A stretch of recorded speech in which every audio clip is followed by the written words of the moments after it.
Aí eu pesquisei esse, não tem.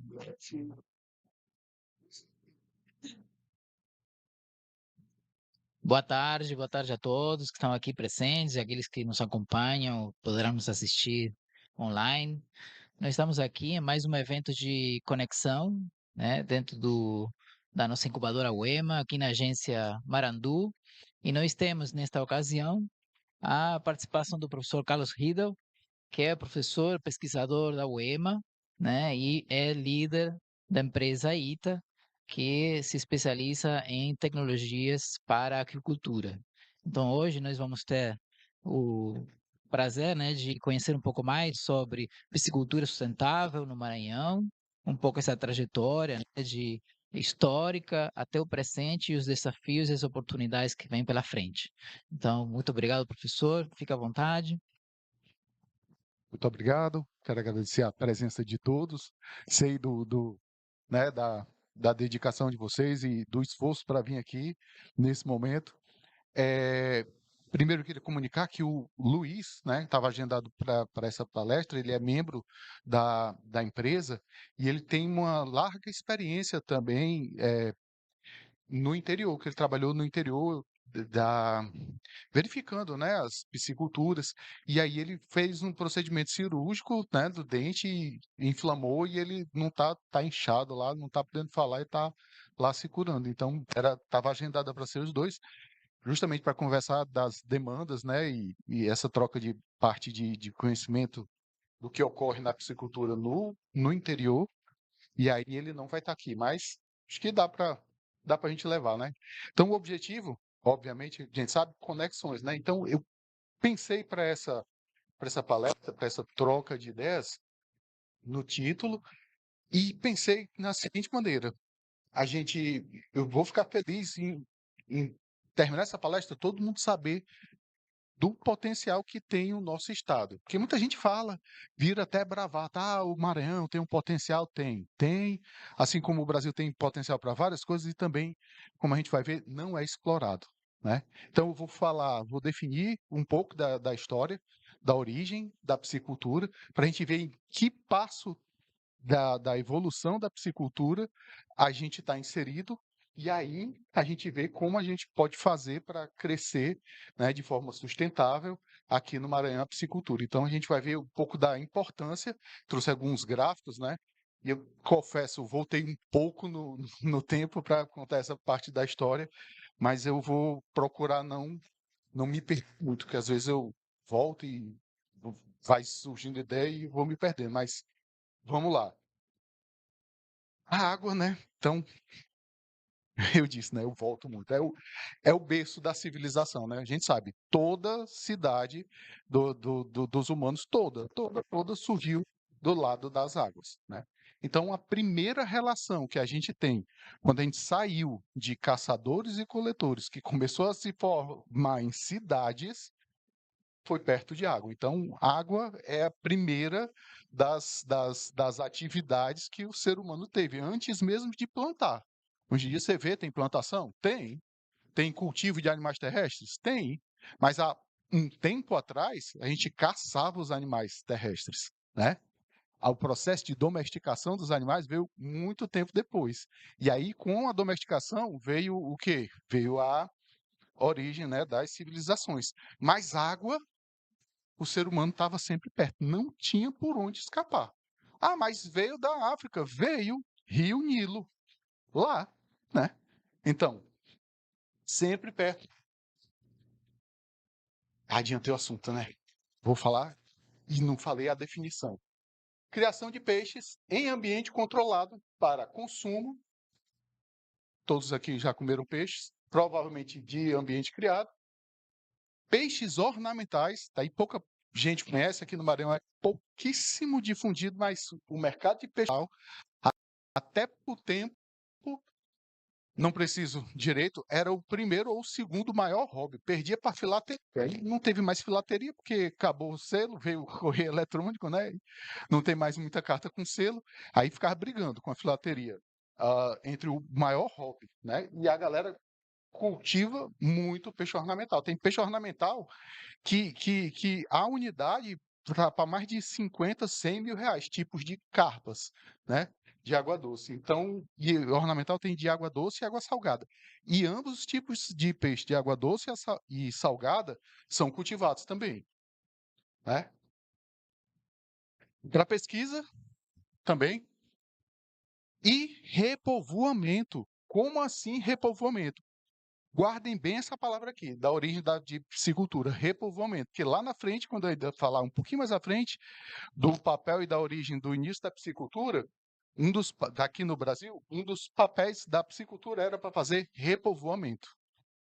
Aqui a gente nem conhece isso, gente aqui no Maranhão. Mas eu vou explicar direitinho o que foi o repovoamento e como o repovoamento fez iniciar a piscicultura aqui no país. Repovoamento de quê? Guarda aí, guarda, que vai ter o momento certo, né? Então, falei aqui das primeiras civilizações, sempre às margens dos grandes rios, né? E isso retrata o quê? Familiaridade humana com ambientes aquáticos, observação e manejo de peixe, não tem por onde, né? Você tá nômade e em algum canto você vê um peixe, ou no rio, ou no lago, ou no mar, você vai caminhar ali na praia, você vê maré cheia, uns peixes. A gente está sempre perto de peixe. E foi por aí que começou. Eu coloquei um livro só para a gente se situar, porque a gente fala no Egito, faz muito tempo, né? Pensa que faz, eu falo que a gente era nômade, esse gráfico quebrado, mas é isso mesmo. Olha isso aqui. 100 mil anos. Meu Deus do céu. Foi. Não pode. Não vou dizer há 100 mil anos atrás, né? Não vou cometer essa, né? Mas há 100 mil anos tem registro do Homo sapiens, nós. E nós estávamos aqui com 200 mil. Por mais de 10, 100, 80, 20, 40. Por mais de 40 mil anos, levou mais de 40 mil anos para a gente chegar no primeiro milhão de humanos. Por que eu estou dizendo isso aqui? Para a gente ver aqui o segundo e o terceiro gráfico, para a gente ver o boom que a gente passou e o que a gente tem que ter de peixe para isso. Então, levaram aí 40 mil anos para a gente chegar em 1 milhão de humanos. Quando chegou no ano zero, né, Cristo, a gente tinha, pelo mundo, estimado 200 milhões de humanos. Aí, civilização, São Luís já estava por aqui, né? Já começou por aqui, quando São Luís existia, tinha alguma coisa de pesca? Não. Vamos aqui também. E aqui, de 1900 para cá, para o ano 2000, a gente passou de 1 bilhão para 8 bilhões. Dá uma olhada na curva. A gente tinha uma maneira de vida aqui, e como civilização, a gente passou da maneira que a gente conhece, né, daqui para cá. E a gente atingiu 8 bilhões de almas vivas, a estimativa é isso aqui. Em menos de 200 anos. A gente passou disso. Então foi um boom de humanos, né? E aí houve esse crescimento de humanos, né? Então, nunca na história. Agora, um detalhe, né? Só para. Aqui, com 40 anos de idade, você já estava acabado. Aqui, 40 anos de idade, já estava morrendo. 40, 40, 40, 40. Veio começar a ficar legal daqui para cá, né? Com o advento de remédios, drogas e ciência. Daqui para cá não se sabe como que a gente conseguiu escapar, mas foi assim. Tô com 20 anos de idade, acabado. 40 já. Mas enfim. Bom, então, nesse sentido, o crescimento da piscicultura é uma demanda por proteína aquática, que cresce com o aumento populacional. Então, quanto mais gente a gente tem no planeta, mais proteína a gente tem que produzir. E aí, em outros meetups, a gente discutiu, né, o papel da inteligência artificial substituindo atividades humanas, né? Das máquinas também substituindo a atividade humana. E isso tem acontecido e a gente vê, né? Antigamente você trocava o ticket, tinha uma pessoa para pagar, aí agora é uma máquina, né? Agora já estão fazendo propaganda do aplicativo para não ter nem a manutenção da máquina. Porque eles pensam assim, eu acho, né? Se você tem um carro, Você, para estacionar, você tem que ter um celular, né? Ou alguém conhece alguém, ó, eu tenho um carro e eu não tenho um celular. Não, né? Ah, eu tenho um carro, eu tenho dinheiro para manter eu comprar um carro, mas eu não tenho um celular. Eles fazem isso para quê? Para poder você pagar lá e nem ter mais o custo de manutenção da máquina. Já vão acabar com a máquina agora para ficar o aplicativo. Mas enfim, mas a demanda por proteína, comida, proteína, pode vir a revolução que vier, a não ser que você vai ter que comer. Comida, alimento, vai ter que ter. Então pode vir, pode crescer, pode, mas a demanda por proteína, ela vai crescendo de acordo com o aumento populacional. E muito, né? Vou mostrar um gráfico que vai mostrar uma estagnação da pesca extrativa. A pesca ela começou desde que o ser humano retira o peixe lá da água. E a aquicultura não dá para precisar. Quando eu falo em aquicultura, para a galera, a piscicultura é uma modalidade de aquicultura, certo? E a aquicultura é qualquer organismo que vive na água. Camarão, molusco. Aquicultura é o peixe, que pode ser o peixe de água doce, salgada. E a gente vai ver lá aqui na frente, mais para frente, o quanto a aquicultura representa dentro da aquicultura. Né? Ah, o pessoal diz, a aquicultura está crescendo? Tá, mas impulsionada por quem? Peixe. Né? Então, a pesca, tem um gráfico que está lá na frente, ela há décadas que a produção de pesca ela está parada em 90 milhões de toneladas. Enquanto isso, a população humana está crescendo. E aí, o que se pode fazer? A pesca está estagnada. E a população crescendo. Né? O que se pode fazer? A gente vai ver no próximo gráfico. Então, houve um crescimento... Não pode tocar, né? Houve um crescimento acelerado da aquicultura desde a década de 90. E aí, para alguns, a década de 90, nossa, eu nem existia, né? Para outros, a década de 90, e essa parte dói, foi outro dia desse. Outro dia desse, na década de 90, eu estava no curso de engenharia de pesca. Isso vai ser importante, porque eu vou mostrar aqui um gráfico que tinha galera que estava começando a trabalhar com peixe.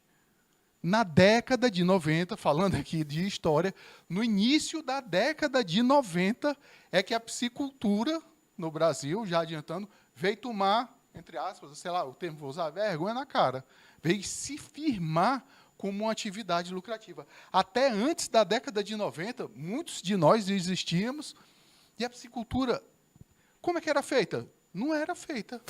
Era feita assim, artesanalmente. Ração que o pessoal... Ó, eu, na minha existênciazinha, eu vi a galera catar camarão, colocar no e dar ração de frango para o camarão e para o peixe, porque não existia ração para camarão, nem ração para peixe. Peixe comia, como muitos ainda fazem, jogava milho, soja. Ah, está comendo? Comeu, pronto, beleza. Não tinha. E hoje tem ração específica para carnívoro, ração específica para cada etapa de crescimento, com granulometrias distintas. Hoje está bom demais, mas em 1990, não, eu quero criar peixe, fazia um buraco, jogava peixe e jogava milho. Muito disso ainda acontece aqui. É por isso que a gente vai discutir lá mais à frente algumas coisas. Mas muito ainda acontece. Que é o que acontece com a maioria dos pequenos e dos pequenos produtores. Ah, eu quero criar peixe. O que é que faz? Faz um buraco. Muitas vezes 3 a 4 metros de profundidade. Muito mais do que era para cavar. Mas cava. Joga peixe. E joga resto de comida e tudo. E aí dá certo? Às vezes. Às vezes. Às vezes dá certo. Já tem uns que compram caixa d'água, né, nas espoimas da vida, depois chega lá, doutor, por que morreu meus peixes? Eu botei na caixa d'água direitinho. Ah, quantos peixes? Não, botei 1000 numa caixa d'água. Vamos chamar aqui para o meetup, aqui, botar 500 pessoas aqui na sala. Está palestrante segurando ali. Não dá. Aí não precisa nem falar. Então, em 1990, pouco. O curso de engenharia de pesca, do primeiro do país, surgiu em 1972, voltado para a pesca, né? Só 2 décadas depois é que esse curso começou a desenvolver a atividade da aquicultura, como mostra no gráfico ali. Hoje, né, que é spoiler, né, das apresentações, hoje a piscicultura responde por 50% do pescado consumido do mundo. Quando a gente fala pescado, fala lula, fala camarão e tudo mais. 50% já é do pescado. Esse aqui é o gráfico clássico, né? Esse é clássico, é para toda aula, início de qualquer aula que for, esse gráfico aqui é um dos mais clássicos, porque dá para falar, não vou falar, vou me poupar só, mostrar algumas coisas, né? Mas dá para falar aqui a aula todinha disso aqui, de 1950 até 2000 e tanto. Captura, meu Deus do céu.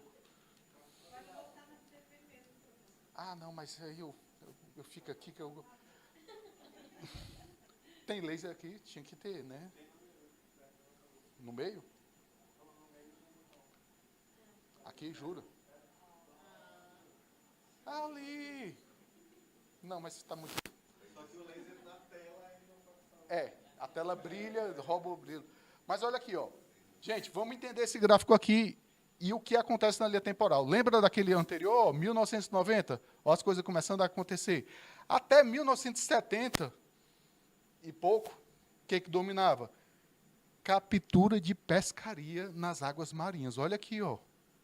Quando eu nasci, a aquicultura era o quê? Um resíduo, não era nada, ninguém produzia. Ninguém produzia. Essa aqui é azul, ó, amarelo, captura. Azul, aquicultura. Já dá para notar aqui, já adiantando, que a aquicultura hoje superou os peixes capturados. Peixes capturados, ó, desde a década de 90, estagnado. 80, 90 milhões de toneladas. E a aquicultura, que é o cultivo, ela aqui, ó, já responde por mais do que o que foi capturado. Ou seja, depois da década de 90, quando eu estava terminando a faculdade, a aquicultura, camarão, criação de peixe, é que começou a virar realidade no mundo. E no Brasil. Demorou mais um pouquinho, né? Demorou mais um pouquinho para chegar. E aqui, especial atenção, década de 50. Por que que cresceu tanto? Alguém suspeita? Por que depois de 1950, tanto a aquicultura como a captura deu esse boom? Aumentou os baby boomers, né? E outro detalhe, até 1950, pouca gente pensa isso, né? Motor a diesel foi criado o quê? 1940, popularizado na Segunda Guerra Mundial, foram as tecnologias desenvolvidas na Segunda Guerra Mundial que possibilitou os navios terem uma maior área, autonomia, e também para armazenar, também, né? E outra coisa que foi fundamental para o crescimento aqui da pesca, localizar cardume. Ah, mas é só usar a ecossonda. Sim, que foi desenvolvida pela Inglaterra para se proteger dos submarinos desenvolvidos pelos alemães. Então, a tecnologia que era utilizada para achar submarino foi utilizada para achar cardumes de peixe. E aí, ó, começou a achar cardume. Até, o quê? 40, 50 anos achando cardume. Como é que fazia para pescar? Se você não via. Suspeitava-se, né? Estava voando ave por ali, opa, deve ter cardume de peixe ali. Chegaram a usar avião, monomotor, para localizar cardume. O cara sai voando, aí dá a posição e não tinha GPS, não. Tinha que ir navegando o avião na latitude e longitude, né? Como faziam na escola de Sardes, né? Como ensinava. E era assim, para localizar. Aí, hoje em dia, você tem GPS. Vai lá, marca um ponto, até na jangada. Vai lá, marquei o ponto, tem um banco de pesca ali. Pode mandar drone, em vez de mandar avião. Manda o drone acha o cardume. Então, muito embora tenham chegado e desenvolvido e aumentado as tecnologias, mas a produção continua em 90 milhões de toneladas. Enquanto a aquicultura, ela tem se expandido. Por quê? Porque ela utiliza águas interiores e também águas marinhas também. Você pode. Se alguém aqui já foi num desses, sushi, e você pegou um salmão, aquele seu salmão ou veio do Chile, ou veio da região norte da Europa, ou veio lá da Dinamarca, ou da Escócia, tem produtor lá, e também, provavelmente, o daqui foi do Chile, que sai de lá, atravessa, chega aqui em São Paulo. Se você comer um cultivado, peixe de água salgada cultivado, mas não foi pescado nunca. Agora, se foi um atum, aí foi pescado. Né? Foi, provavelmente. Mas aqui, ainda existe, ainda fornece em torno de 90 a 100, um pouco mais, né?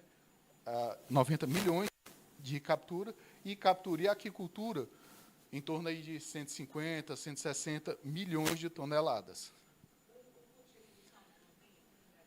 Não, porque ele é de água fria.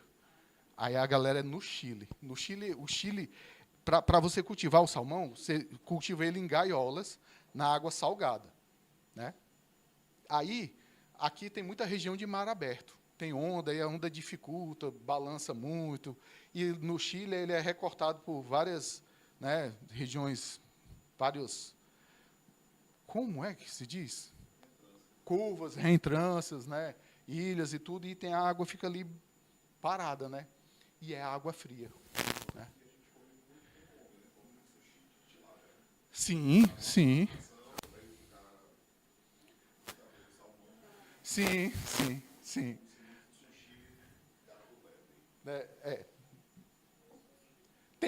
Tem uma coisa chamada, uma das áreas, inclusive da engenharia de pesca, não é daqui, mas é chamada tecnologia do pescado, que transforma o pescado, que é uma das coisas que tem que desenvolver para a gente ter uma coisa sustentável, é não fornecer só o peixe fresco, mas ele processado.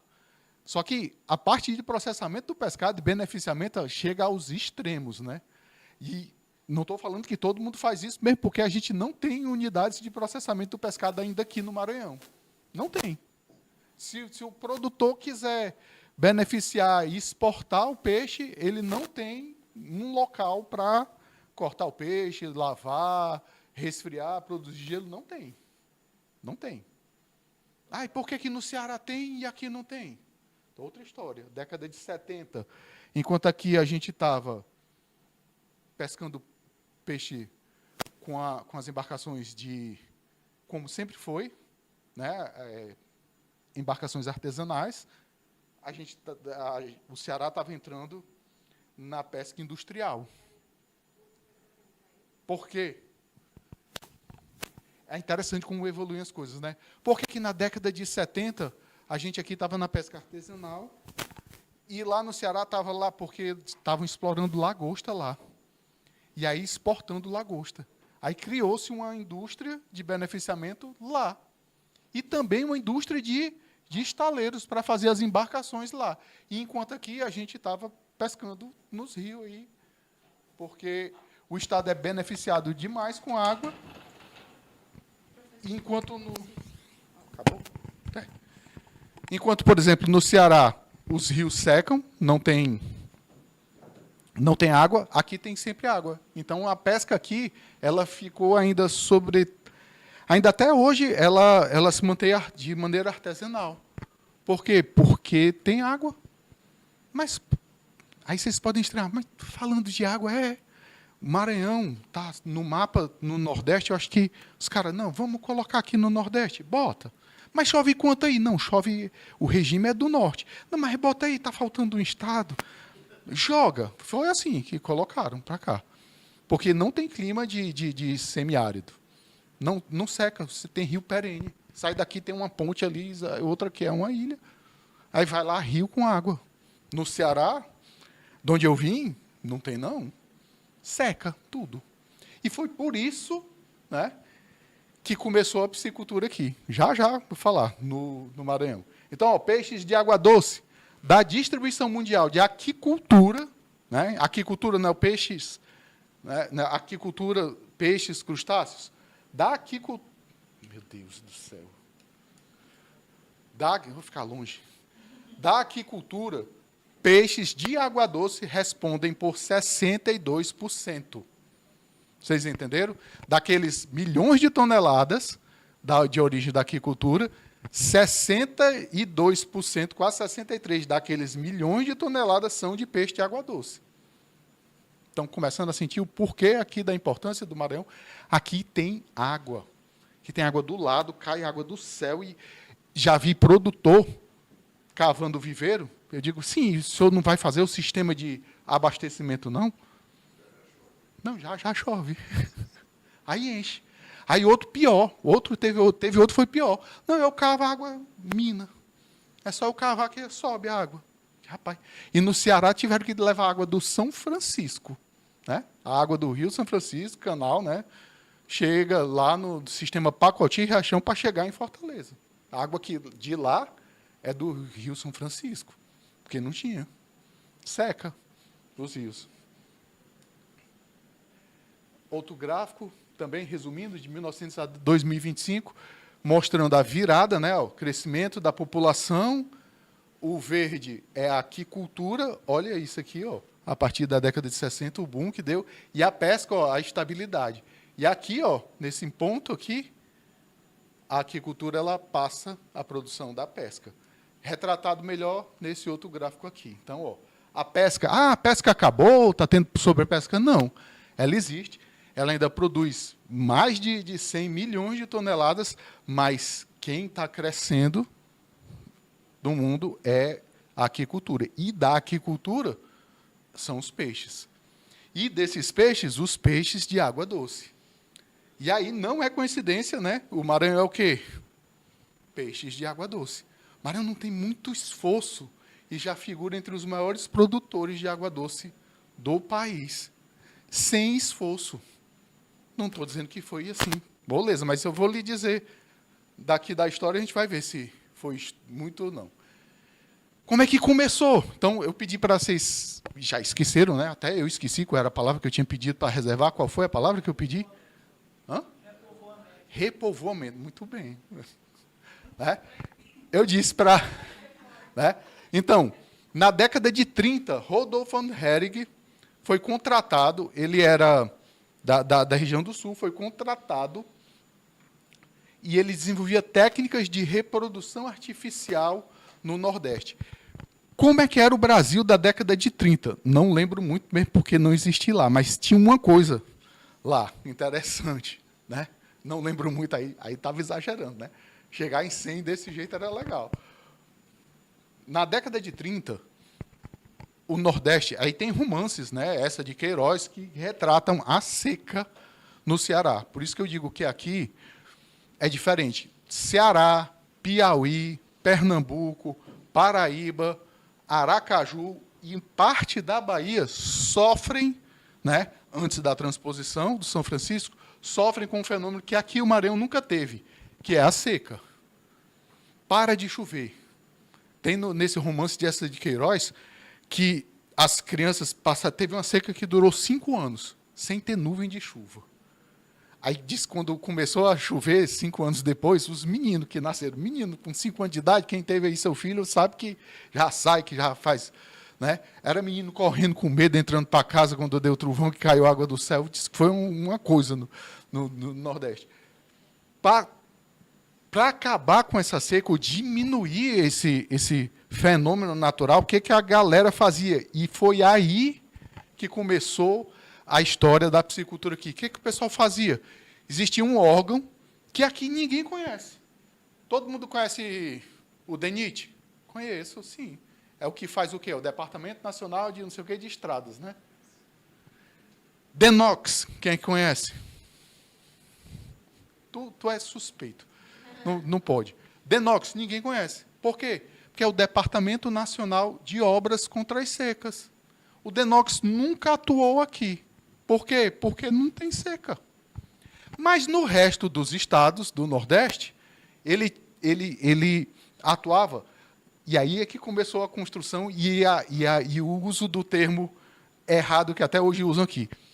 Na década de 30, contratou Von Herrig e desenvolveu uma técnica de reprodução artificial de peixe utilizada no mundo todo.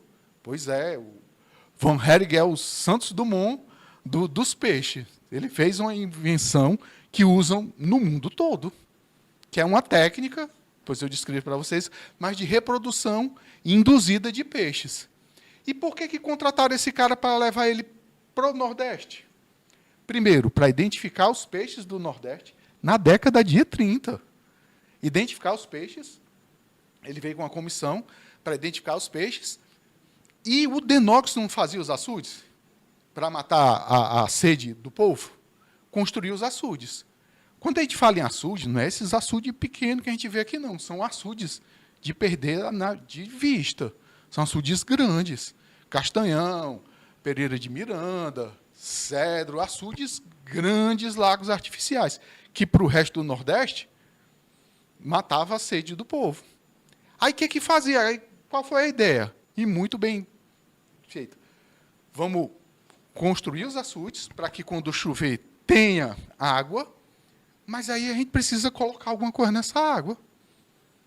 Por quê? Porque não tinha. Os peixes que tinham eram pequenos e por causa da seca. Então, a galera construiu o DENOX, o Departamento Nacional de Obras Contra as Secas, construiu diversos açudes pelo que a gente chama de Nordeste, e para povoar os açudes, fizeram e construíram, acho que 9 pelo Nordeste todo, suspeito, né, um em cada estado, mas eu acho que tem estado que tinha mais de uma estação, estações de piscicultura. Então, a piscicultura no Brasil começou na década de 30 com o objetivo de fazer povoamento dos açudes públicos.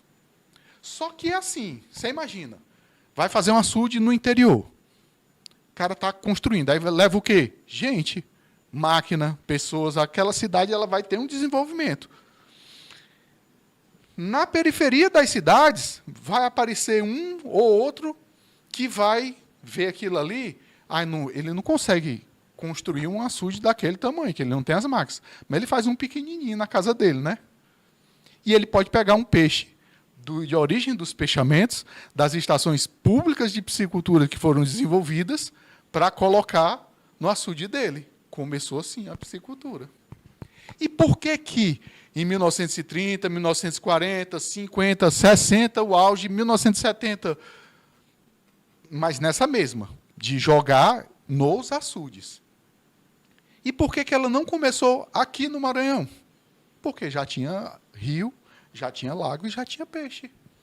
Enquanto no Maranhão tinha rio, lago e peixe, o resto do país estavam começando a usar povoamento e peixes das estações de pisciculturas criadas pelo DENOX.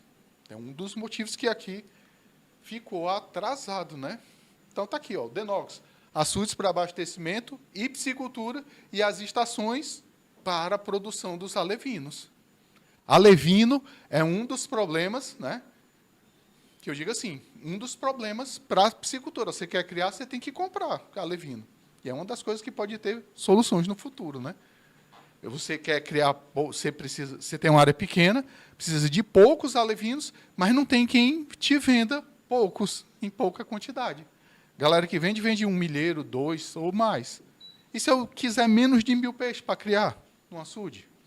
Já é um dos oportunidades. É por isso que a gente tem isso, apresentando aqui, e oportunidades. O objetivo era mitigar a fome no semiárido com proteína acessível. Era esse. Numa dessa também colocaram o pirarucu também, nos açudes do Nordeste, na década de 30. Morreu tudinho, o açude secou, ele ia nadar onde, né? Mentira, aconteceu isso. Trouxeram uma operação enorme. Na década de 30, pirarucus para o Ceará. E eles morreram tudinho, porque secou os açudes, né? Em 80, expansão da piscicultura chamada semi-intensiva / intensiva, com a criação de tanques, rede, viveiros escavados, a primeira genética e nutrição na década de 80. Vocês estão vendo que a década de 80 ela começa em 1980 e termina em 90. Estão lembrados do gráfico lá de onde começa a subir? Pois é. Outro fato também aqui da década de 90, que eu acho que eu falei lá na frente, mas o meu orientador, né, finado Manuel, Deus o tenha, Em 1990, ele saiu para fazer o doutorado dele em genética. Então, até a década de 90, enquanto o Brasil cresceu e se desenvolveu em cima do política café com leite, né? Agro, né? Produção de leite, produção de café, então já tinha genética lá, já tinha seleção de animais terrestres e tudo, já tinha. Tanto é que o Brasil é um dos maiores, né, produtores de carne e tudo. E peixe naquela época não tinha nada. Os primeiros, né, estavam saindo para fazer doutorado fora, nas áreas específicas de genética e de nutrição. Eles foram na década de 90. É isso mesmo. Que eu estava entrando no mestrado, ele voltando do doutorado, e aí ele trouxe os conhecimentos de genética das técnicas desenvolvidas em 1990, mas é outra história. Mas, resumindo, década de 90, graças a esses eventos, culminou no início da piscicultura no Ceará. E aqui no Maranhão, como é que a gente ainda está? Vê que o país passou por construção de estação de piscicultura, passou por povoamento de diversas áreas, né? Passou por fornecimento de alevinos. E o Maranhão, como é que ainda estava? Pescando o peixe do rio. Pescando. Aí, como é que começou a piscicultura aqui? Alguns nomes aqui vocês vão conhecer. Então, aqui no Maranhão, a piscicultura começou no pioneirismo entre a década de 80 e 90, com mão de obra buscada de outros estados. Um dos pioneiros, alguns aqui conhecem, outros podem ser até parente, outros também podem não conhecer, mas em Matinha, existe um senhor lá, não sei se faleceu, mas é dos primórdios da piscicultura, é Altevi, não sei, não tem ninguém parente dele aqui, nem nada, não, né? Mas que coisa. Todo canto que eu falava tinha algum parente. Eu tenho e tal, mas aqui não tem, não posso fazer nada, né? Pode dizer, não tem. Ele tinha fazenda, né, de gado e tal, lá em Matinha, e ele começou a criar peixe. Ele, o pai de outro aluno meu e de outro conhecido, tem uns 3 pioneiros ali na região de Matinha, começaram a criar peixe. E trazia gente de outros estados para fazer o que a gente hoje ensina na faculdade, para fazer o básico, para fazer reprodução de peixe. Por quê? Porque ainda na década de 90, o Maranhão, diante ainda dos pioneiros, não tinha mão de obra qualificada para a produção. Não tinha. Era o cara que queria criar, que criava. E lembrando vocês que em 80, 90, estão começando os primeiros estudos de nutrição. Então, aqui era o quê? Era quem construía mesmo o açude, quem colocava o peixe. Aqui ia ter uma dificuldade, e teve, e eu presenciei isso por muito tempo, de fornecimento de alevino. Seu Altevi tinha que buscar alevino de outro estado. Por quê? Que é o alevino, é o peixinho pequeno, tá? Porque no Maranhão não tinha quem produzisse alevino de espécie alguma. Trazia de outro estado. Um dos estados que trazia era do Ceará.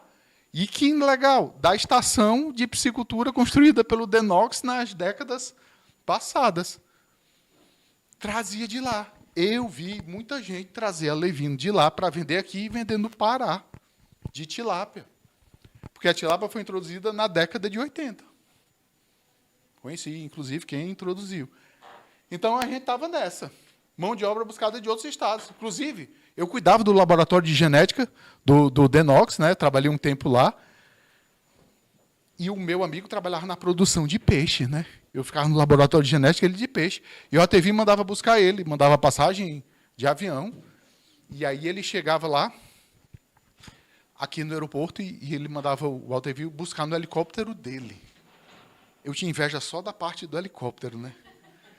Das outras eu não tinha, não. Vai. Mas do helicóptero eu tinha muita inveja. E ele vinha buscar para quê? Para fazer o procedimento que hoje eu ensino para os alunos, que é dar uma injeção num peixe, fazer a propagação artificial. Não tinha mão de obra qualificada, não tinha fornecimento de insumo. Então, a pessoa, quero criar peixe, ok. Então, vamos comprar ração. Não tem, no estado. Já dá uma entristecida, né? Mas aí, Não, tudo bem, eu compro ração de peixe e tal. Aí parte para o outro lance. Não, eu quero o peixe agora. Onde é que tem? Então, tem lá no Ceará. Tem que ir lá. Tem que ir lá no Ceará, buscar lá, de carro. Para quê? Para fornecer. Muito tempo foi assim. Mas começou, né? Apesar do potencial. Desliga esse celular que ele está ligando aqui. Né? Apesar do potencial hídrico. 12 grandes bacias, mais um dos maiores litorais do país, né? A região de litoral. E do clima favorável. Mas é justamente isso que fez atrasar a piscicultura. Foi o potencial hídrico para as bacias. Como assim? Por isso. Enquanto no Ceará, por exemplo, o açude secava, a galera passava fome e ia ter que se virar com outras coisas, aqui a galera estava pescando na embarcação. No Ceará, a gente tinha que ir por um mar. Então, a pesca lá marinha é muito desenvolvida. Só que trouxe outras coisas com desenvolvimento, né? Mas aqui, década de 90, pioneiros, mão de obra buscada de outro estado. Somente há 15 anos, 2025, somente em 2009, 2010, assim, 10, 20 anos ainda aqui depois, é que surgiu o curso de engenharia de pesca, que está começando a formar os engenheiros de pesca, e a gente já tem agora, das primeiras turmas de engenharia de pesca, a gente já tem gente que terminou o doutorado e já está ensinando aqui, né? Então, já me sinto bisneto, né? Porque eu já sinto que eu tenho bisnetos aqui, que eu fui professor de professores atuais. Então, tipo, bisavô. É. Então, apesar desse potencial, né? Apesar da quantidade de água, acontece isso, né? Espécies que hoje, tilápia, de novo, isso é incrível. Tambaqui, tambatinga, pintado, surubim, curimatã. Hoje tem uma diversidade de espécies, muitas dessas produzindo por produtores locais, né? Já tem produtores locais. Entretanto, uma curiosidade, o Maranhão produz a maioria das espécies regionais, exceto a tilápia. A tilápia não é daqui.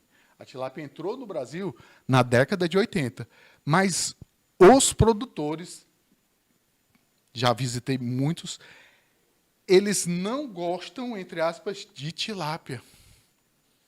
Porque a tilápia, para ser produzida, para reproduzir a tilápia, você precisa de obedecer técnicas, e a gente pode desenvolver produtos para facilitar essas técnicas, né? Mas ela tem um problema, a tilápia. Tambaqui e essas outras espécies, elas crescem até o tamanho comercial, e no tamanho comercial, ele só atinge a reprodução depois do tamanho comercial. Ou seja, vai para a panela antes da chance de reproduzir. E a tilápia, ela com 30 gramas, com 30 gramas dentro de uma garrafa d'água, se botar 2 tilápias, um macho e uma fêmea, ela já vai querer fazer tilápia lá dentro. Ela é muito precoce, né? E aí, ela tem outro problema. Já que ela é precoce, quando você coloca eles, ela vai se reproduzir dentro de um tanque. O que um produtor quer? Ele quer um peixe do mesmo tamanho, né? Aí o cara vai lá, dá 6 meses de comida para o peixe, tira uma tilápia de 1 quilo, linda, aí outra de meio quilo, outra de 100 gramas, mais 200 de 5 gramas. Não dá, né? Quem é que vai comprar 1 quilo de tilápia, cada uma 5 gramas? Não vão, né? Aí tem que fazer técnicas de genéticas ou utilização de hormônio durante as fases iniciais para que a tilápia ela possa reverter o sexo. E a galera não usa essa técnica. Algumas coisas não fazem. Você vai no médico, o médico manda você tomar vitamina, às vezes você toma. Ah, tome isso, tome 2 litros d'água por dia. Quem é que toma? Se marcar, não toma. Aí depois está aí, papocado com a pedra no rim. Por que eu estou falando isso? Porque a gente diz para fazer a reprodução do peixe, faz assim, assim. Coloca o hormônio num vidro escuro, porque o hormônio é sensível à luz. Coloca esse vidro escuro na geladeira. Aí você chega lá, onde é que está o vidro? Claro. Aonde? No armário. Pegando o quê? Sol. Né? Quando preparar a ração, coloca a ração dentro de um saco preto, fechado, saco preto para não entrar a luz. Guarda o saco preto na geladeira. Chega lá, está onde? No sol. Quer dizer, pequenas coisas que você tinha que fazer e que não faz. Aí o que acontece? Aí culpa o peixe, que é a melhor coisa. Tem um ditado, eu não sei de quem é esse ditado, depois pesquisa aí. É assim, errar é humano. Colocar a culpa no outro é mais humano ainda. Né? Aí o cara coloca a culpa na tilápia. O peixe que é ruim. É o maior... A tilápia é o peixe mais cultivado no mundo, só perde para a carpa, mas é porque a carpa tem um pequeno porém. A carpa é o mais cultivado na China. Aí não dá para comparar o peixe mais cultivado da China com o mais cultivado do mundo, porque a China é um mundo à parte, dentro desse mundo. Não dá. Então, excluindo a China, é o peixe mais cultivado, porque na China o pessoal cultiva a carpa. Por causa dos campos de arroz lá, eles jogam carpa lá. E aí o pessoal não gosta muito. Né? Então, tem aqui um gráfico aqui que vai mostrar isso aqui. Melhor. Produção do Maranhão. 54.500 toneladas do Maranhão. A produção do Brasil toda. Olha isso aqui. Só o Maranhão. De peixes, né, continentais, de água doce. Só o Maranhão. Desordenado, mais ou menos do jeito que está. Eu digo assim, desordenado, porque ela cresceu muito rápido e tem essas pequenas falhas, né, ainda de processo. Muita coisa ainda tem que se fazer, que eu ainda vou falar lá para frente, para se organizar, melhorar e para se tornar sustentável. Né? Aqui um exemplo. Já estamos quase chegando no final. Tá? Já parou o ar-condicionado? Não sei, mas, enfim. Deu uma esquentada, né? Será que eu pisei em cima de um controle? Cedo. Do catucando. Isso aqui não desliga o ar, não, né? Porque se for, já era. Né? Que coisa aqui, para a gente que gosta de dados, né? Consumo recomendado. Consumo recomendado da FAO, 11,7 quilogramas de pescado por pessoa por ano. Certo? O que eu pedi para o GPT fazer? Pegar a população do Maranhão, vamos ver qual seria para que a Organização Mundial de Saúde, para que atenda a demanda da Organização Mundial de Saúde de consumo mínimo de pescado por ano, né? A gente tinha que ter uma produção só aqui no Maranhão para que atender o mínimo recomendado. Estou nem falando de exportar de nada. Para a população do Maranhão ter acesso à comida e, desse acesso à comida, ter acesso ao mínimo de peixe necessário e recomendado pela Organização Mundial de Saúde, tinha que ser uma produção de 79,7 mil toneladas. Né? Produção estimada daqui do Maranhão é 54. Olha isso aí. A gente tem um déficit. Ainda tem o que a gente produz, ainda não dá para consumir, ainda tem que entrar peixe. E entra. Do Pará, de outros estados, e entra outros peixes. Né? Então, a gente tem aí ainda para crescimento? Tem. Ainda muito espaço para crescimento. E o que a gente tem que fazer para crescer? Essa foi Steve Jobs, quase. Né? Quase prevendo outro slide. Né? Ele fazia assim. Né? E como crescer e ser sustentável? Bom, aqui é uma série de técnicas e atividades que têm que, primeiro, ser divulgadas, implementadas e ser conhecidas para que possa melhorar a produção. Com a área que se tem, dá para aumentar essa produção fazendo coisas básicas do manejo. A gente ainda peca, ainda erra muito no manejo. O exemplo do hormônio da ração é um. Outro exemplo, todo mundo aí que vai para nutricionista sabe. Nutricionista vai lá, prescreve o alimento. Beleza, a ração já é feita, já é perfeita, tranquilo. Qual é a outra coisa que é importante, fora o balanceamento da ração? É o quê? É a oferta, né? O número de vezes que você vai se alimentar. Aquela mesma quantidade de biomassa em traços distintos, né? Que eu estava falando lá no início. Como que você vai se alimentar? Vai se alimentar logo 1 quilo de uma vez e passar o resto do dia jiboiando? Tem gente que faz assim, né? Mas o ideal é, se for esse 1 quilo, 250 gramas, 250 gramas, 250 gramas. Para quê? Para que as coisas aconteçam. Então, é um exemplo de como um manejo básico, mas básico mesmo, é o quê?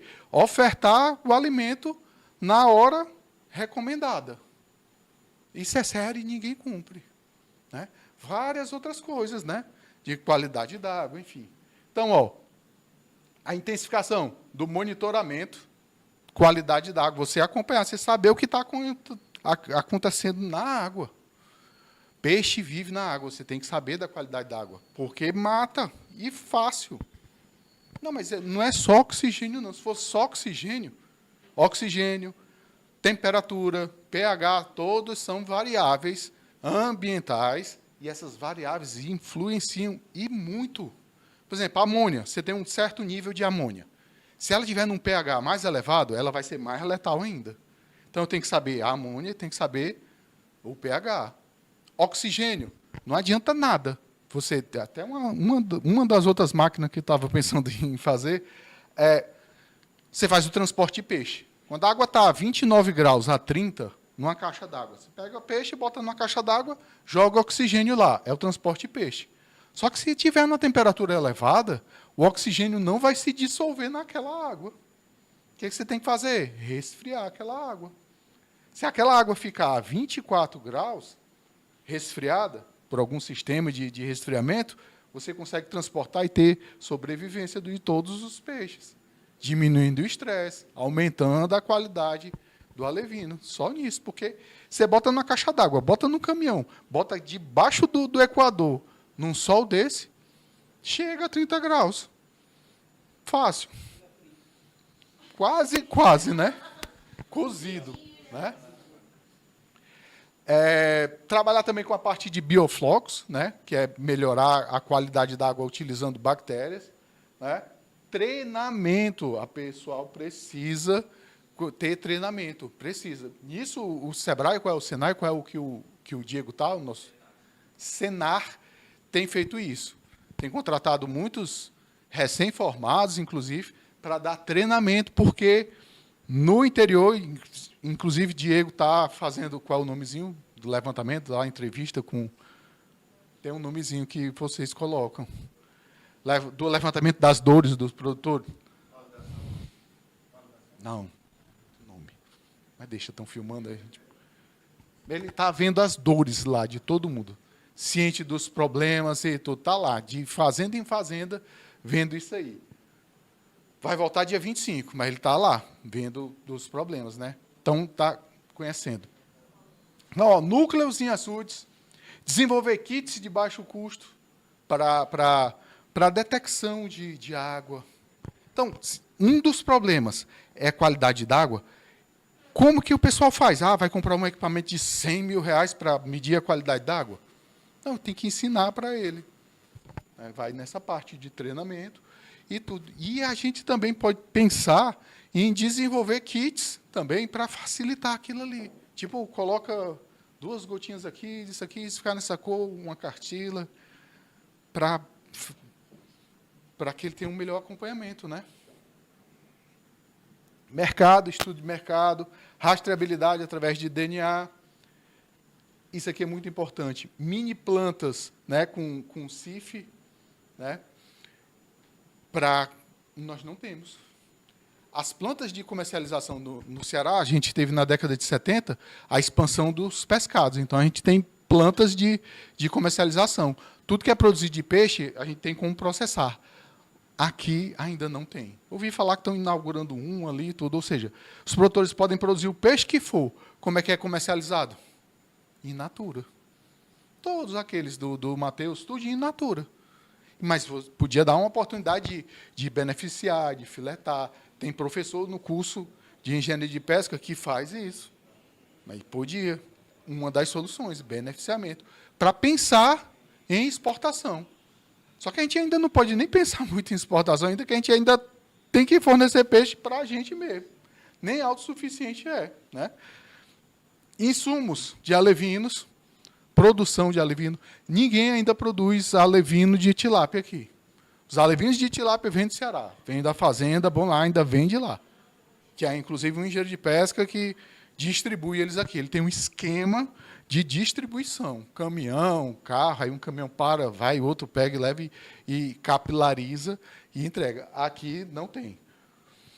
Um dos produtores, né, se ele estiver escutando, né, um alô, não vou dizer quem é, mas ele quer, tem dia que ele está muito disposto a investir em produção de tilápia, mas no outro capota uma Hilux, aí bate aquela depressão, aí não quer mais, aí, né, é muito instável, né? Mas também não é todo dia que você faz isso, né? Mas é muito instável, mas ele querendo, mas para ele querer, ele precisa o quê? Mão de obra, né? Capacitação, gente, e acreditar na pessoa que vai trabalhar lá, que ele não acredita. Acredita no que ele, estudo da persona, né? Ele acredita no que ele imagina que faz, o que é, né? Aí é complicado. Só utilizando, aqui uma das sugestões, eu tinha trabalhado com isso, ó, uma produção de um viveiro de, meu Deus, uma produção de um viveiro de 1.000 metros quadrados, 1 hectare, dá em torno de 0,4 toneladas por ciclo. Você pode chegar a dobrar utilizando energia solar para movimentar uma bomba para fornecer oxigênio para a água. Só melhorando a densidade. Como é que faz para melhorar a densidade? É você saber fazer a biometria, você saber povoar aquele açude, né? Colocar a quantidade certa de peixe lá. E colocar a quantidade certa de ração. Só isso. Só melhorando o manejo, você já aumenta a sua produtividade. E se você melhorar o manejo e ainda melhorar a parte, né, de oxigenação e qualidade da água, você pode chegar até dobrar a produção com a aeração. Botei aqui a aeração solar, porque pode aproveitar, né, baseado nas conexões, né, da solar, você pode usar a energia solar para movimentar motores de baixa potência e acumular, né, fazer off-grid, para oxigenar à noite, pegar o saldo da energia e botar essa máquina para oxigenar à noite também, não ficar só de dia, né? E você fazendo isso, uma das intervenções, você consegue, né? Então, desafios. Assistência técnica, a gente tem, né, já está iniciando, bem melhor do que há 20 anos, que não existia assistência técnica. Hoje em dia, o pequeno e o médio produtor, eles têm assistência técnica, né? Tem um conjunto disso, mas é um dos desafios ter mais pessoas. Crédito, mas crédito, começar a falar aqui, cadê? Não tem, a Capibos está falando lá, né, no programa, mas era uma coisa, tanto gerenciar o crédito, né, um aplicativo para gerenciamento e do recurso, não confundir custo fixo, né, com custo variável, e lucro também com apurado. A experiência que se tem da formação de como é? Comunidades, não, meu Deus, cooperativas, assim, os caras produzem um peixe, a gente vai lá, ensinou, produziram, na hora vende tudo, todo mundo compra a sua moto, no final, cadê o dinheiro para a ração do outro ciclo e do alevino? Acontece muito isso. Né? Então, você tem que ter não só acesso ao crédito, mas a administração financeira. Se não tiver, não vai. Né? Fornecimento de ração, um dos custos, e aí para você baixar isso aí é difícil, mas um dos maiores custos que você tem é a ração. Aproximadamente 50% do cultivo é a ração. E aí, se você errar, perdeu, né? Eu estagiei lá na década de 90, eu estagiei na fazenda, que eu não salvava os valores, mas era assim, eu salvei numa moeda que ela é imutável, né? É Fiat Palio. Todo dia ele jogava um Fiat Palio 0 quilômetros, né? É um popular, todo dia, de ração, camarão. Era todo dia o equivalente a um Fiat Palio de ração. Mas também quando ele colhia, era Ferrari, Lamborghini, era tudo assim. Mas era o equivalente a um carro popular de ração. Era 80, 100 mil reais de ração por dia. Por dia. Isso aí já são as pisciculturas, né, de... A gente tem uma dessa aqui ainda? Não. Ainda não. Né? Então, as oportunidades. Mercado local, beneficiamento do pescado é uma, para que você tenha exportação e o desenvolvimento de tecnologias. Isso vai ajudar nisso.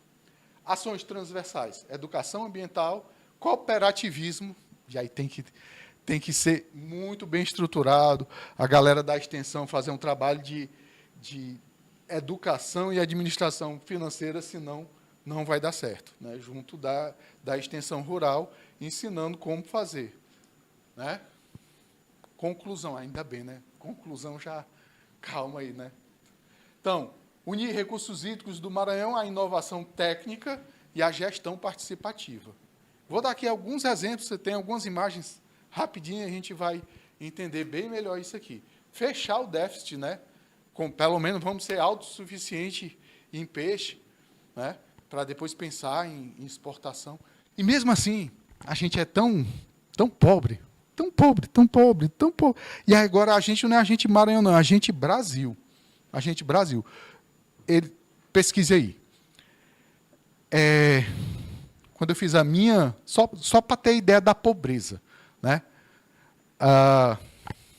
E que a gente pode melhorar com isso. Mas, olha só, a indústria da pesca da lagosta, na década de 90, quando eu fiz a minha dissertação de mestrado, movimentava, por ano, 2.000 empregos diretos e indiretos, e o equivalente a 200 milhões de dólares. Por ano. A indústria da lagosta, que exportava e tudo, e a gente ainda não está nesse nível ainda. Por favor, dá uma olhadinha aí quanto foi a bilheteria do Superman, do filme. Aqui no Brasil. Consulta. Quarteto Fantástico. Não gostei do Superman, não. No primeiro dia, né, de exibição. Espera aí. Não é assim, não. Vê aí. Vou apelar. Vingadores, Ultimato. Pronto. Vê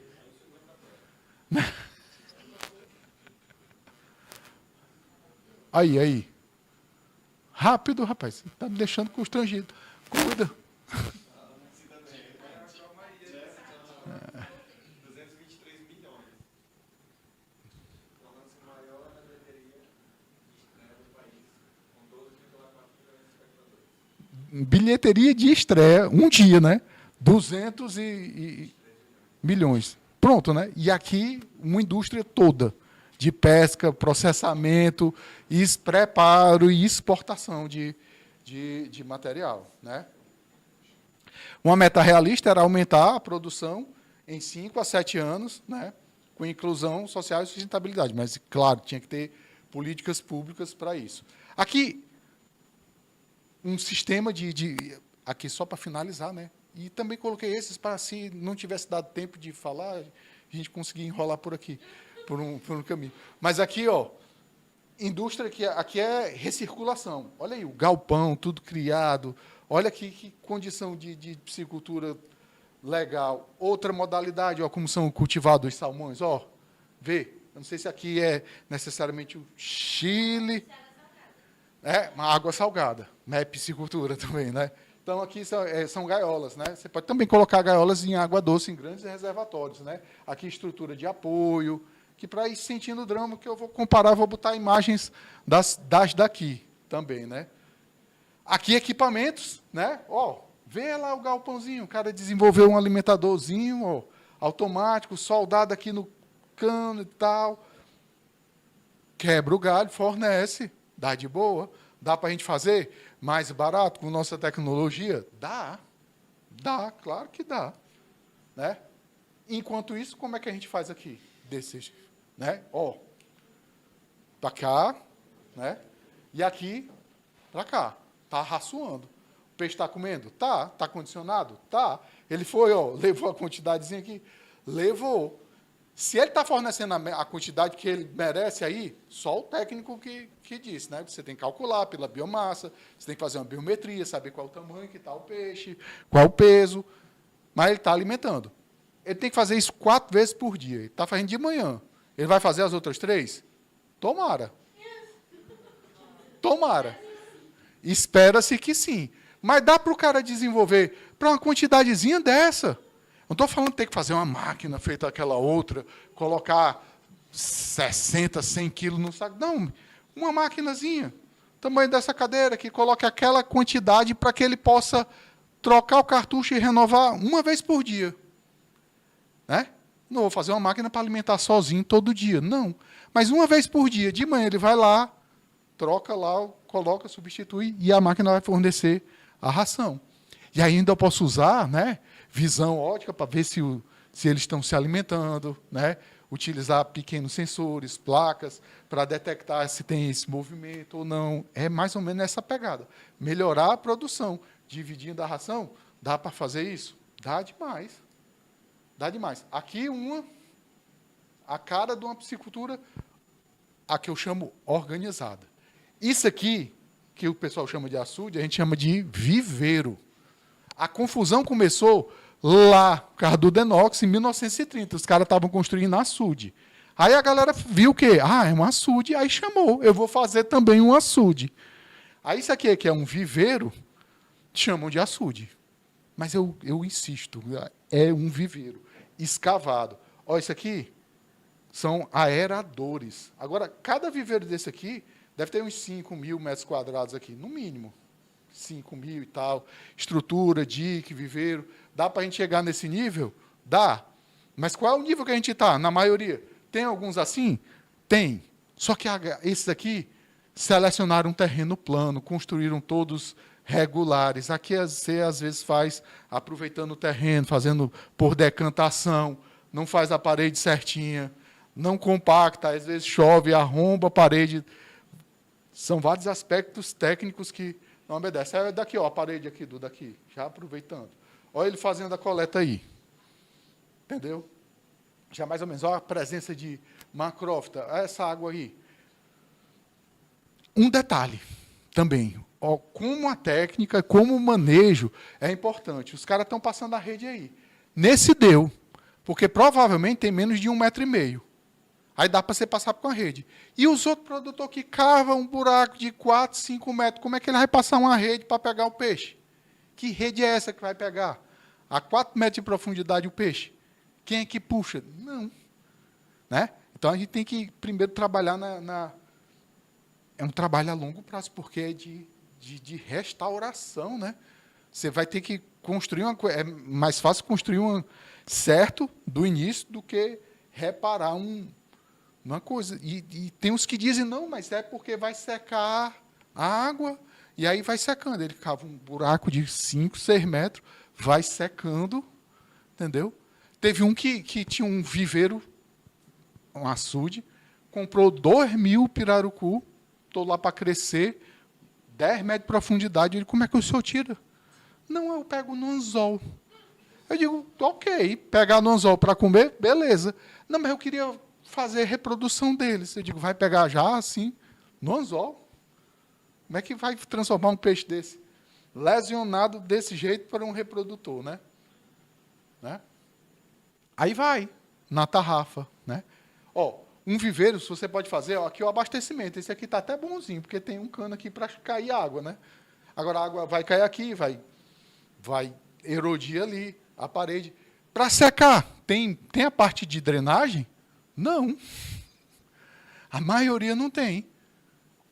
O ideal é o quê? Secar para pegar todos os peixes e começar um novo ciclo. Mas faz assim? Não. Então, aqui a gente está muito ainda no básico. Aqui são reprodutores, né? De tambaqui, de uma fazenda, já está em tanque, aí já não é mais viveiro, quando é construção de cimento, né? Tal, aí você pode chamar de tanque.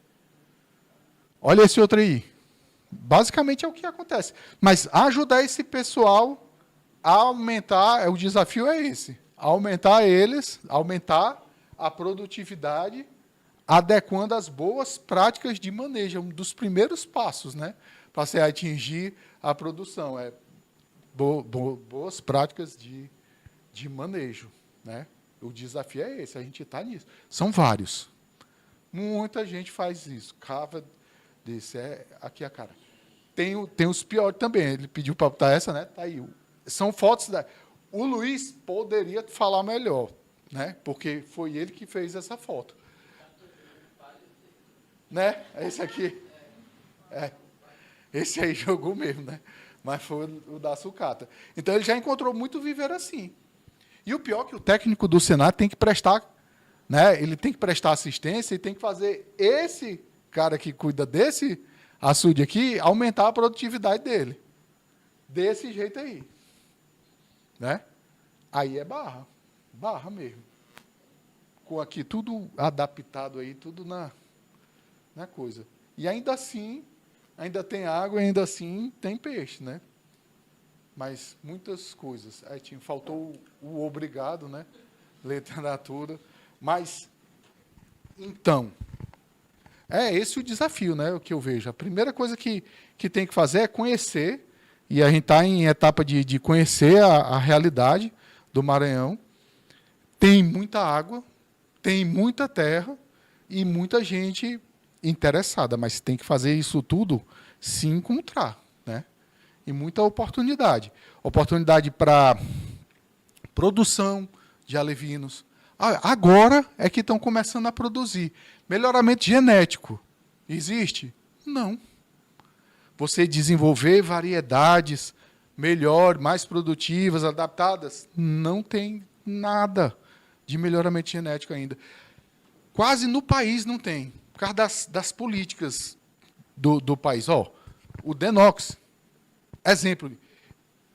Eu não gosto nem de conversar negócio de política, não, sabe? Porque eu já gostava. Eu gostava. Adorava treta, adorava. Hoje eu fujo. Hoje eu fujo. Foi treta, eu fujo. Fujo. Mas olha só, como funciona a política. Não estou falando de política, tá? Mas nas obras de transposição do São Francisco, a Codevasf, né, e o Ministério da Integração Nacional convidou o Denox, na época, só para você ver como você faz, convidou o Denox para uma reunião, para estudar, para fazer um laboratório, para estudar a piscicultura, a genética da piscicultura, né, a genética dos peixes que iam ser atingidos pela transposição.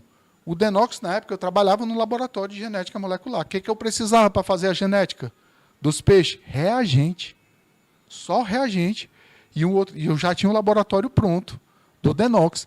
Dentro do mesmo órgão, eles fizeram outro laboratório, começando do zero, lá em Pernambuco, em vez de investir em reagente para o laboratório do Ceará. Aí como é que você vai pensar numa política geral para melhoramento genético e inclusão da piscicultura para isso? Então, da parte de governamental, eu acho que vai ter que cuidar de infraestrutura, transporte, essas coisas, mas o desenvolvimento da piscicultura vai caber para quem inovar, quem estiver disposto a produzir, contratar e fazer a diferença. Porque não pode esperar do poder público melhorar, não vai. Piorar também, talvez, né? Não, se bem que o Tiririca disse que não pode piorar e piorou, né? Muito. Mas, para a piscicultura, eu acho que a pessoa ela vai ter que desenvolver, talvez, parcerias, né, com a universidade para fazer pesquisas focais para tentar resolver problemas dali locais. E a partir disso, né, crescer, desenvolver o setor e por aí. Mas, enfim, vamos lá. Vamos para a parte boa, aquela parte que eu me sento, cruzo as pernas e vou ficar aqui com a cara bem legal, pleno, respondendo as perguntas que sei que vocês estão ansiosos. Não? Não tem perguntas? Pronto.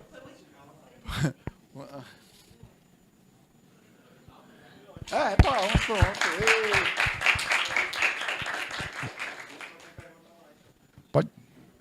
Ninguém tem nenhuma pergunta. Está pesquisando no GPT a pergunta? Sim. Sim. Nem pergunta, ninguém online, que coisa. Eu devia deixar meu computador ligado em casa, que aí eu pelo menos tinha um online. Ao vivo.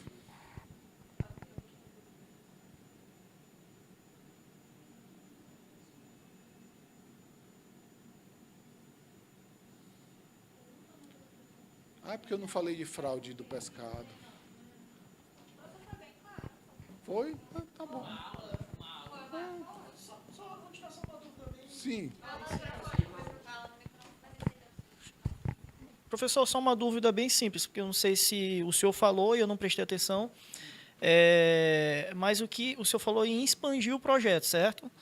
Em expandir o projeto de aquicultura, certo? Não? Aumentar. Qual seria as estratégias para aumentar a aquicultura, assim, só para ficar bem claro mesmo, para tornar o negócio, para tornar o negócio aqui no Maranhão mais abrangente.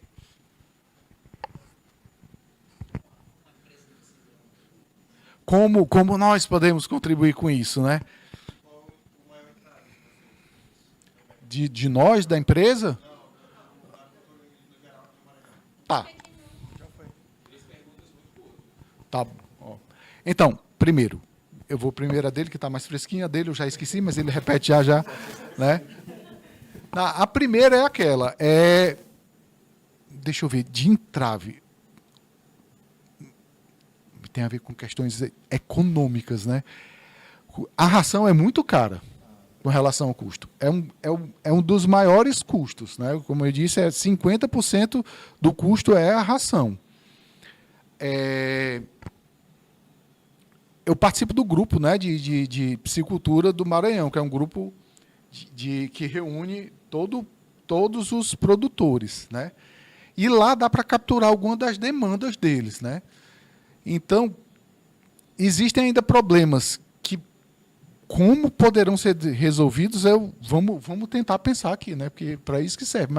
Mas um dos problemas é o fornecimento de ração, porque, vê só, tem a região que tem peixes, né? Várias regiões, tem várias fazendas. Só que tem proprietários pequenos, médios e grandes proprietários. O pequeno proprietário, que ele vai comprar a ração, ele vai pagar um custo de frete muito grande. O preço para o pequeno produtor é diferente do preço do produtor médio. Porque, às vezes, ele fecha uma carreta. A carreta chega lá com a ração, deixa lá na fazenda dele, e o pequeno produtor, que é a maioria, que é o que tem um viveiro, 2, 3, ele vai comprar num depósito de outra pessoa que comprou a ração. E, às vezes, não tem na cidade, ou tem num depósito, ou seja, custo da ração. Aí ele vai ter que vir buscar aqui. Vamos falar aqui, São Luís, vamos falar do interior, não, vamos usar um exemplo aqui. Você tem um sítio, aí você tem lá um tanque. Legal, como lá, esse rapaz tem um tanque lá. Ele vai comprar ração, ele vai ter que pegar um Uber para comprar ração, ou vai lá buscar na bicicleta, ou vai ter que fazer alguma coisa. Ele vai ter um custo para trazer aquele saco de ração. Ele não vai conseguir comprar vários para utilizar lá. Ele tem uma demanda pequena, ele vai ter que comprar. Então, ele vai ter um custo de ração maior do que um que tem um grande que compra um caminhão de ração. Como é que pode resolver isso? Cooperativa. Galera se juntar, né? Aí eu até pensei de novo na Capibos, eu digo, se acaba faz um aplicativo para a cooperativa, um aplicativo que acompanhe que o cara coloque lá o consumo de ração fornecida para os peixes deles, e esse aplicativo se comunique com a central, e essa central saiba como está o estoque de cada um dos pequenos e médios produtores e já programe de um caminhão que vai passar de fábrica, já programe umas possíveis entregas. Aí já vai dar uma ajuda na logística, no fornecimento e na queda do preço. Vai. Isso aí você resolve desenvolvendo um aplicativo assim. Para que todos possam, porque... mas eles vão ter que compartilhar. Cara, todo mundo compartilha aí. O WhatsApp virou coisa para compartilhar, mensagem, fofoca, notícia, seja lá o que for. É você usar uma máquina para ter previsibilidade. Você pode usar o celular, um aplicativo, colocar o que forneceu de ração, e aí o próprio aplicativo vai avisar para você como é que está o estoque e quando vai passar o caminhão lá com ração. Já vai dar uma diminuída nos custos, né? Outra coisa também que é um problema é o fornecimento de alevino, que eu disse. Tem poucas pessoas que produzem alevinos. E aí, tu tem tua fazenda. Está lá, 20, 30 quilômetros, 40 ou 50. Qual a distância que a sua fazenda é? Desliga meu celular de novo. 40, que é do fornecedor de alevino. Está uns 40, 50 quilômetros, 100. O mais perto aqui não tem, que eu saiba, não tem aqui em São Luís alguém que forneça alevino de tambaqui. O mais perto vai ser em Santa Rita? Qual é aquele que é perto? Bacabeira e Rosário. Então, se eu tenho um sítio. Eu preciso de 500 peixes. Eu vou ter que ir lá para Bacabeira ou Rosário comprar esses peixes. 100 quilômetros. 10 quilômetros com litro, vão ser 10 litros de gasolina.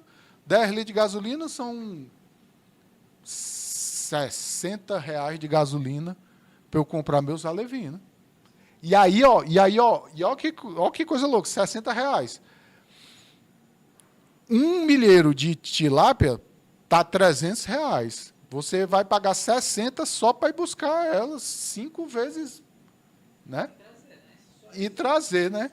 Buscar e trazer 120. Você vai pagar 1/3 pela aquisição do alevino. 1/3 já vai ser aquilo ali. Mas a ração, né? De novo, então, se tivesse alguma coisa integrada para ver quanto tempo você cresce, ou a universidade, ou não sei o quê, um ponto de fornecimento e repasse de alevino, né?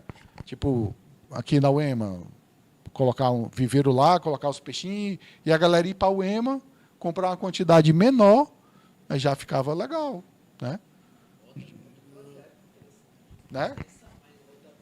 Extensão. Aí o pessoal lá, os alunos alimentando os peixes, fornecendo e tal, e podia. Um ponto de distribuição, né? Um centro de distribuição. Porque os caras vêm de longe. A gente vem do Pará para buscar alevino lá no Flávio, Santo Inês. A gente chega lá todo dia em Santo Inês, do Pará, de outras regiões, grandes distâncias, que outra oportunidade é no transporte, né? Fazer equipamentos para melhorar o transporte desses peixes, melhorar a qualidade, anestesiar também, o peixe ir anestesiado, ou ir sedado, né? Para ir mais calmo dentro do saco, ou alguma substância para diminuir a quantidade de bactéria, para aumentar, porque é muito chato. Por exemplo, muita coisa pode ser melhorada também no transporte e no fornecimento dos alevinos. Às vezes o cara chega lá, os bichos tudo morto. Grande parte lá, você comprou milhares de peixes, chega lá centenas mortos. Ou por causa da temperatura da água, ou porque não foi. Então, você pode também dar uma melhorada nisso. Como? Através do desenvolvimento, né, de anestésico. Aí, como é que eu faço para preparar? Prepara o anestésico, bota numa embalagem certinha, né, um produtinho, abrir aquela quantidade para tantos litros d'água, deixe tantos minutos e tal, coloque até tantos quilos de peixe, aí vai e assegura. A gente pode desenvolver esse tipo de de tecnologia, que aí ajuda a melhorar. Agora, uma das coisas que melhora muito é obedecer às regras e às boas práticas de manejo. Isso aí é demais. Isso aí é fazer isso que fica suave, que acontece e que vai melhorar a produção. Por quê? Por exemplo, para que o peixe cresça em 6 meses, você quer que ele cresça? Ele vai crescer, ele vai sobreviver. Tem gente que sobrevive até coisa pior, né? Eu já vi, foi tilápia. Tá, casa do amigo meu, se você estiver vendo lá, Lopes, lá no Ceará, em frente ao canal de esgoto. A gente vai lá, aí passa lá, tem 5, 6 tilápia lá nadando, né? Aquele cheiro horrível, e as tilápias estão lá, desse tamanhozinho, elas estão vivas. Agora, ninguém sabe qual é a idade dela, né? A condição dela está ali. Ela demorou quanto tempo para atingir aquele peso? Então, se você coloca o peixe numa condição de água ruim e de oxigênio ruim, ou alimentação também irregular, ela vai crescer. Mas para você obter lucro num mercado competitivo, ela tem que crescer rápido, consumindo o mínimo de ração para obter o máximo de peso. Então, e a margem nos grandes negócios é curta. É curta mesmo. Porque dinheiro faz dinheiro, se você tem dinheiro, você faz. Aí você vai conseguir o quê? 1% no investimento. É um investimento. Piscicultura é um investimento. Diferente da pesca, né, que também é um investimento, mas é um investimento e tem riscos. E o retorno, eu não vou criar o peixe. Muitas pessoas pensam, eu vou criar peixe, vou ficar rico. Não, o peixe é tanto quilo. Aí confunde. Porque naquele quilo que está o peixe, foi a sua ração. Quanto de ração, pela administração que você faz de ração, ele pode comer mais e converter em menos. Exemplo, eu vou lá, dou todo dia 1 quilo de ração para os meus peixes. Eu jogo 1 quilo de uma vez. Vai sobrar ração, eles não vão comer tudo. Vai sobrar, a ração que sobrar vai poluir a água. A água que vai estar poluída vai produzir gases que vai atrapalhar o crescimento do peixe. Esse peixe vai comer e vai, ao final, crescer menos do que cresceria se você pegasse esse mesmo 1 quilo e fazendo a boa prática de manejo e distribuísse em 4 vezes por dia, no horário regular. Ele ia crescer mais. Só em fazer isso, você já melhora e muito a produção daquele próprio viveiro. Outra, que é básica e que ninguém pensa, são 2 peixes por metro quadrado. Aí você tem que saber a área do seu viveiro e colocar a quantidade máxima que aquele viveiro suporta. Se ele, sem aeração, suporta 2 peixes por metro quadrado, você vai botar 4 peixes? Bota. Vai crescer como cresceria se tivesse só 2? Não. Então, coloca os 2 peixes. Mas aí o ser humano teimoso que diz, não, mas eu boto, ele cresce. Cresce, meu velho, mas não cresce naquele tempo. Ele vai atingir 1 quilo? Vai, sei lá quando, mas vai. Né? Aí o pessoal não vê criação como um negócio, tipo, mas dá até para entender, porque muita gente do interior, por exemplo, queria galinha solta, peguei ali, pegou botou um ovo, vai lá, leva uma carreira dela, mas rouba o ovo dela, e aí você até...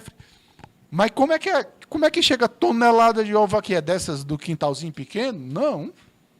É das granjas, ela não dorme. Né? É luz de dia e de noite. Ventilador, porque senão ela morre do calor. Ventilador, luz de dia e de noite, comida e água lá para ela crescer, para ela produzir. Então, tem essas condições, né, para a produção. Tem as condições para a produção de peixe também, para a produção de alevino e tal. E só em melhorar o manejo já é uma vitória. Já vai ser. Qual foi a dele mesmo? Quais são as estratégias que vocês têm para expandir A empresa? Porque é assim. Cada um tem as suas áreas, né?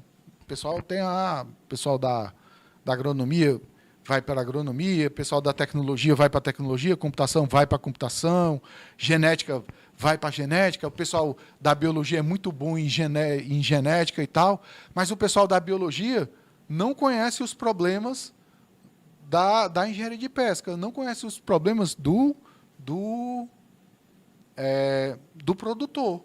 Porque ele nunca vai lá, ele estuda, ele sabe o DNA tudinho, toda a coisa mais linda. Faz lá, faz.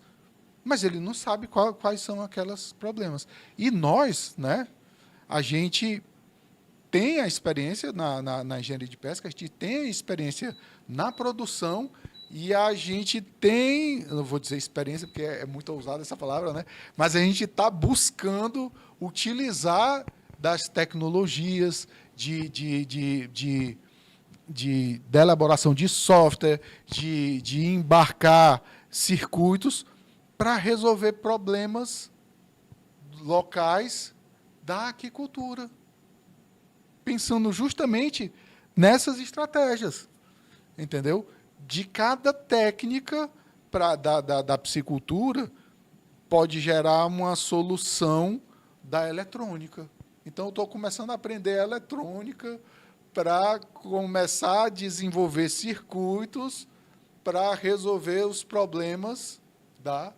Eu vou fazer curso lá no Senai para aprender a consertar placa de inverter de ar-condicionado para usar nas presepadas lá. Mas é isso. E a gente faz. Aí, por exemplo, tem o primeiro que a gente está construindo aqui, o Van Hering, que eu falei lá, ele desenvolveu a técnica, né, de propagação artificial de peixe. Nessa técnica que Van Hering fez, ele anota a temperatura de hora em hora e soma. Vai lá, mede a temperatura da água e soma essa temperatura. Aí ele percebeu que para cada espécie, o tempo para aquela espécie desovar é a soma de hora em hora da temperatura. Por exemplo, 10 horas seguidas deu 25 graus. Qual é o que ele chamou de hora grau? 250. Aí ele vê que o peixe tal, tambaqui, desova a 250 horas graus. Mas o que ele teve que fazer? De hora em hora ele foi lá, meteu um termômetro, mediu, anotou e somou a temperatura. E ele ia lá e voltava. Ia lá e voltava. Aí eu lá, brincando com outras coisas, no laboratório, quando eu era feliz, que eu ficava lá no laboratório, quieto. Aí tem um sensor, a prova d'água, e que mede a temperatura num Arduino. Primeiro, alguém sabe o que é Arduino? Tem uma galera aqui que sabe? Não, né? Não sabe. Arduino é um microcontrolador. É tipo um computador com uma capacidadezinha bem reduzida, mas você pode colocar um software nele. Ah, mas aí eu tive que entender de software? Não, o GPT faz. Software para resolver problema de Arduino, o GPT faz. Você pede, eu quero assim, assim, assim, e ele ensina até os pininhos onde você colocar. Então, eu pedi para ele, faz um software para medir a temperatura de hora em hora, né? De hora em hora, e, quando chegar na hora tal, comunique com o celular, na interface do celular. Aí foi o primeiro produto que a gente está desenvolvendo. Para quem vai fazer a reprodução de peixe, ele ia ter que ir de hora em hora medir a temperatura. O que ele faz agora? Ele coloca o aparelho lá, um sensor, a prova d'água, baratinho, R$20 o sensor. Aí a placa Arduino, que é o ESP32, vai mandar um sinal Wi-Fi para o seu celular, o do produtor, que vai estar dizendo aqui a hora grau está, e vai dizer que hora que aquele peixe vai desovar. Então, você colocou lá, deu a injeção do peixe, em vez de ir de hora em hora, por 10 horas seguidas, a partir da primeira dose, você vai fazer outras coisas. Lá, curtir a vida. Aí o celular, chegou a mensagenzinha, o peixinho está lá desovando. Pronto. Aí a gente já fez esse aparelho, já fez em protótipo.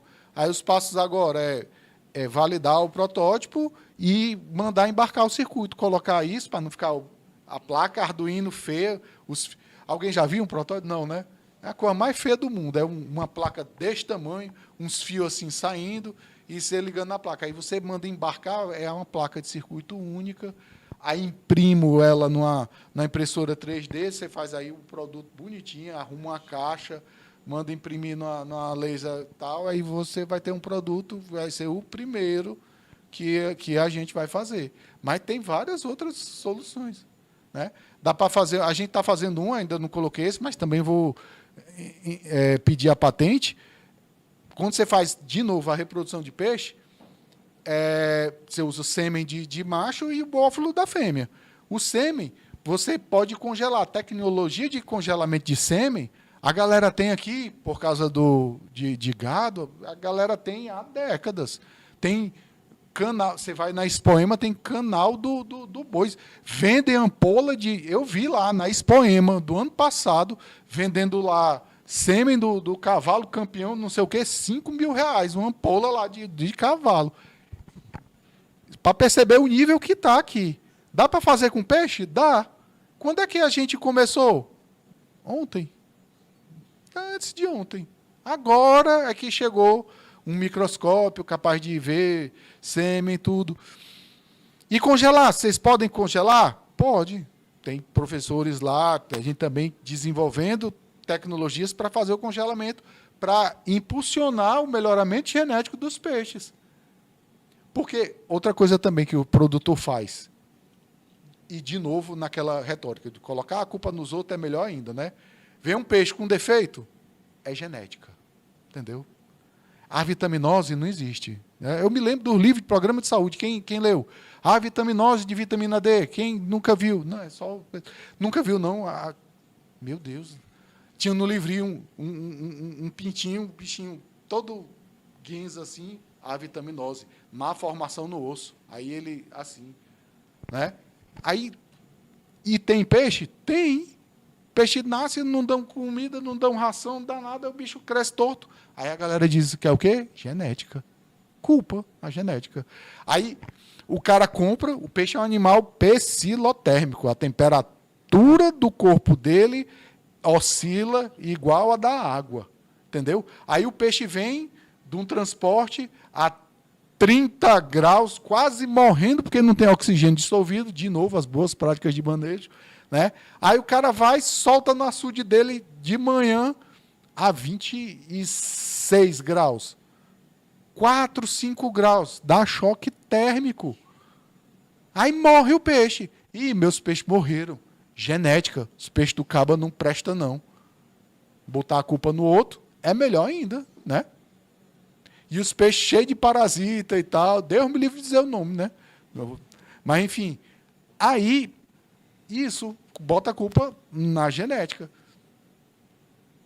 Porque ele foi transportado de uma água quente. E se você transportar ele refrigerado? Ah, professor, vai fazer refrigerador para peixe? Ué, galera, não faz para sala, não faz para comida, não faz para barco. Sabe? Tem barco com câmera frigorífica maior do que essa sala aqui para menos 40 graus. Por que ninguém não faz para uma caixa d'água de 4.000 litros, dar uma refrigerada, transportar os peixes, melhorar a qualidade dos alevinos, chegar os bichinhos tudo vivo? Né? Tem essas coisinhas que a gente está lá. E aí, outra também, só para encerrar de como pode melhorar, pensa só no seguinte, o alevino, os caras soltaram, produziram, soltam o alevino lá para crescer. Peixinho desse tamanho. Ele vai comer o quê? Pó de ração. Quem já comeu farinha ou pó assim na praia? Né? Joga farinha, o vento leva. É basicamente isso, né? Mas acontece isso com a ração. É certo. Então o cara vai jogar a ração, né?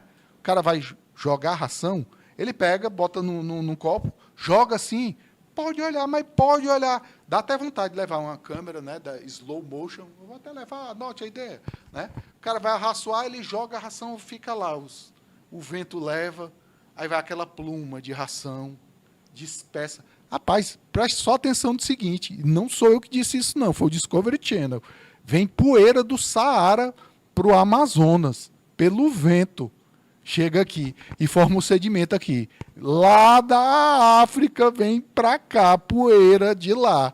A poeira da ração do cara não vai cair do lado de fora do viveiro, vai, voa, perde ração com isso. Aí, qual o jeito, então? Aí foi proposto, uma das dores lá de um produtor. Propôs, né? E eles misturam com água. Mistura com água. Aí joga, né? Sorobador, né? Aí você fazer um desse, misturado com água, tal, resolve um problema local, aumenta a produtividade, evita o desperdício, melhora a qualidade da água, né? Você misturar o pó com a água e inserir lá. Como? Aí vai brincar de Arduino, vai brincar de robótica. Não precisa fazer aqueles robôs do Elon Musk dançando, nem nada, não. Mas basta imprimir na impressora 3D, você tem a liberdade, a gente tem lá, né? E a gente consegue imprimir, modelar isso aí, imprimir e fazer os protótipos e partir para isso. A ideia é essa. O caminho é esse. E tem várias outras pessoas começando também a fazer isso, né? Mas a ideia é essa, resolver problemas locais para isso, né? Internet das coisas e tudo. O cara tem umas coisas que são bestas, mas pode dar mercado. O cara tem internet. Hoje em dia, agora acabou, né? Tem até via satélite. Mas o cara vai lá de madrugada, acontece muito. Tá baixo o oxigênio. Aí o cara acorda de madrugada, vai lá, sai no meio das muriçoca, e não é pouca, não. Vai para ver, aí vê os peixes tudo boqueando, né? Falta de oxigênio. Aí vai lá, liga o oxigenador. Mais pouco, a galera aqui da informática sabe. Com pouco coisa, você pode acionar por um Alexa, né? Bota a Alexa lá, jogou o Wi-Fi aí de casa. O oxigênio está baixo, eu já sei que está baixo. Alexa, ligar aerador. Vai lá, ligou, acabou. Olha a qualidade de vida dele, né? Aí, se você quiser melhorar, já fazer um mais legalzinho, você bota, eu comprei, tem lá, estou testando, você compra. A sorte é que todo mundo já faz, a gente só faz montar, né? Você bota o sensor de oxigênio lá, ligado no microcontrolador, caso Arduino. Aí bota lá, ligado no Arduino. Se você não quiser, aí se cansar para você dizer, Alexa, ligar o aerador, se isso lhe cansar, que pode lhe cansar, né?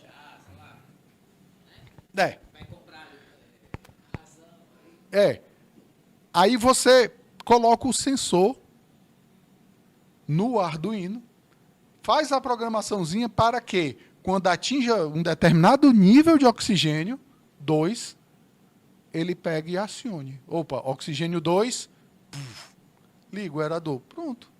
Você deixa ele lá, o Arduino, 5 volts, bateria, sei o quê, deixou lá, chegou, tchau, ligou e pronto. Aí, resolve, não é? Ainda estou querendo arrumar o nome, mas é por aí, né? É por aí. Basicamente, é desse jeito que a gente vai melhorar. E ensinar, né, também, para os produtores. Faz assim, assado, isso aqui é importante e tal. E com soluções inovadoras para resolver isso aí. Ok? É mais ou menos isso. A pegada é essa. Any questions? Ok. Que é isso. Obrigado, eu que agradeço.